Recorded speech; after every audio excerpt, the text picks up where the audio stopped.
ये ठीक था। तो सबसे पहले मैं थैंक यू करना चाहूँगी मेरे श्याम बाबा का कि जिनकी वजह से आज मैं आप सबके सामने खड़ी हूँ।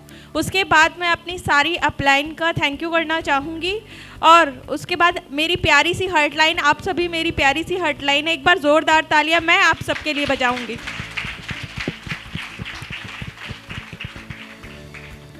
तो अब अपने बारे में बता देती हूँ। नाम ममता है और आज से 7.25 साल पहले मोदी केयर की शुरुआत की थी।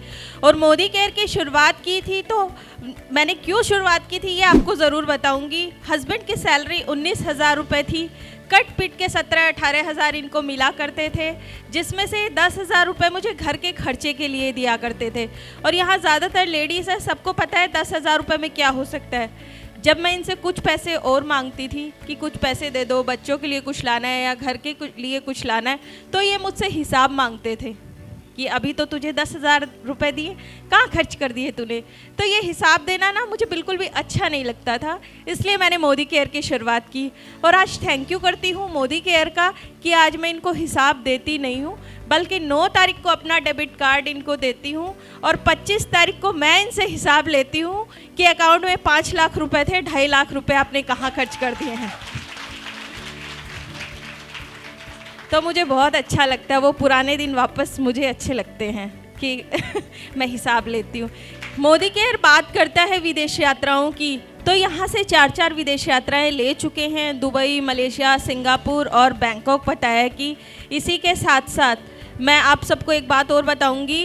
पहले जब घर में कोई डिसीज़न लेने की बात होती थी और मैं कहती थी कि भाई वर्लपूल का फ्रिज ले लेते हैं या वोल्टास का एसी ले लेते हैं, तो मुझे बोल दिया जाता था बेटा तू चाय बना ला, तुझे कुछ पता नहीं है।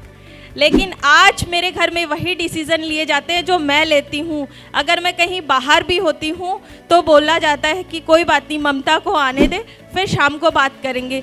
तो ये पावर आपको मोदी केयर देता है। और बताऊँ आपको, मोदी केयर से मस्त लाइफ जी रही हूँ, लाइफ को इंजॉय कर रही हूँ। हमेशा हमने ये सुना है, हर लेडीज़ ऐसे कहती है कि मेरे हस्बैंड ने मुझे ये दिलाया, मेरे हस्बैंड ने मुझे वो दिलाया। तो हस्बैंड तो सभी के करते हैं, तो इसमें क्या मज़ा है? मज़ा तो तब है जब इनकम आपकी हो और ऐश आपका हस्बैंड करे। बताओ, इन सब चीज़ों के लिए सबसे बड़ा वाला थैंक यू समीर सर का कि जिन्होंने एक सिंपल सी हाउसवाइफ को आज स्टेज पे खड़े होकर बोलने की ताकत दी। तो एक बार ज़ोरदार तालियां समीर सर के लिए। और एक बात और बताऊंगी, आप सबको पता है अगर ज़्यादातर लोग ज्वाइन हैं मोदी केयर, तो सबको पता है कि हम जब मीटिंग में जाते हैं और हमारे जाने का टाइम होता है, सबको पता है 2 बजे की मीटिंग है तो हम 2 बजे पहुंच जाएंगे, लेकिन हमारे आने का कोई टाइम नहीं होता है। जब हमने मोदी केयर ज्वाइन किया था तब मेरी छोटी बेटी 4 साल की थी और बड़ी बेटी 9 साल की थी। कई बार रात को 9 भी बज जाते थे और 10 भी बज जाते थे, और जब हम गेट खोलते थे और लाइट जलाते थे तो छोटी बेटी फर्श पे लेटी हुई रहती थी और बड़ी बेटी आधी बेड पे होती थी, आधे पाँव उसके बेड से लटके रहते थे। कई बार मन बहुत दुखी होता था, कई बार छोटी बेटी रोती थी, इतने आंसू ऐसे टप टप टप गिर रहे होते थे। तो मैं कपिल जी के पास आती थी, क्या हम बच्चों के साथ सही कर रहे हैं? तब कपिल जी एक ही बात कहते थे, कोई बात नहीं ममता, आज इनको समझ नहीं है, आज से 2 से 3 साल के बाद मेरी बेटियों की आंख में एक भी आंसू नहीं आएगा। और आज वो टाइम आ गया। मेरी बेटियां जिस भी चीज़ पे हाथ रखती है, चाहे 5,000 की हो, 10,000 की हो, 20,000 की हो, 1 सेकंड में उन्हें दिला देते हैं। इसलिए हम दुनिया के बेस्ट मम्मी पापा भी बन गए हैं। तो thank you Modi care, love you Modi care, thank you so much.